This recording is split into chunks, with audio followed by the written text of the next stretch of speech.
مفتي صاحب تېره جمعې په ورځ باندې د شیعاګانو چې کوم امام برګه وه نو هغې کې کومه دماکه شوې ده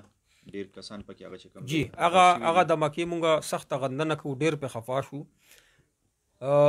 اهل تشیع شیعاګان چې دي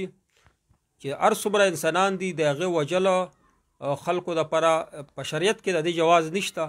که څوک خلک دا وایي چې دا د انډیا ولې کړي دي یا د روس وله کړي دي یا د بل چا وله کړي مونږ وایو چې نه دا خپل مسلمان کړي کافر نه دي کړي که هندو کړي دي نو کار کړی دی عملي طور باندې مسلمان کړی او یقینا چې دی مسلمان ته بچا ویلی وي چې دا د مکې کولو سره به تا ته ثواب ملوي جنت ته به ځې دا غلط تعبیر د اسلام ورته پیش کړی په پاکستان کې دننه چې هر فرقه اوسي هر یو غیر مذهبه چې ولې نه وي زناور ولې نه دې ته چې نقصان رسایي نو ته پې ګناهګار یې قرآن پاک کې الله فرمایي چې چا چې یو انسان قتل که دا نه دی ویلي چې دا کافر دی او که مسلمان دی ګویا که ټول انسانیت یې قتل که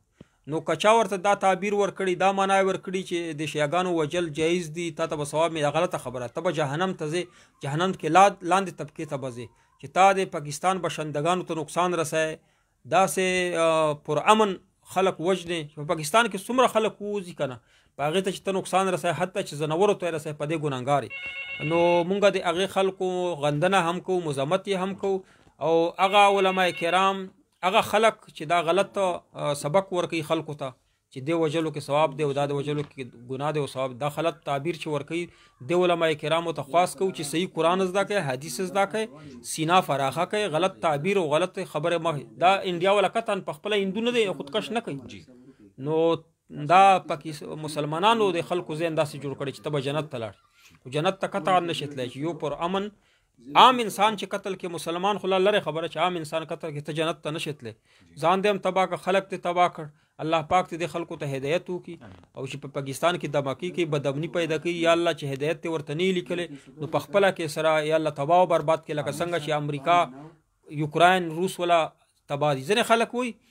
چې امن پکار دی یوکراین او روس کې جنگ نه دی پکار او ټول عمر مونږ په لمنځونو کې وایي یا الله دا په خپله کې اصلاحې باندې سره واچوي په خپله کې سره تباه کړي اوس یا الله هغه دعا قبول کړي اوس ته وایه چې نه د بد کار دی ښه کار دی کافر دی الله خپله کې سره تباه کړي او یو بل مونږ دی الله ته وساتي زمونږ ملک ته الله په امان کړي زمونږ ملک کې امن الله راولي چې امن وي نو بیا به لکه ابراهیم علیه السلام اول د امن دعا کړې ده چې امن وي نو رزق په هم زیات وي معاشیت په مضبوط وي چې بدامني وي نو ملک او بیا ډېر فساد یا الله زمونږ ملک امن او امان راولي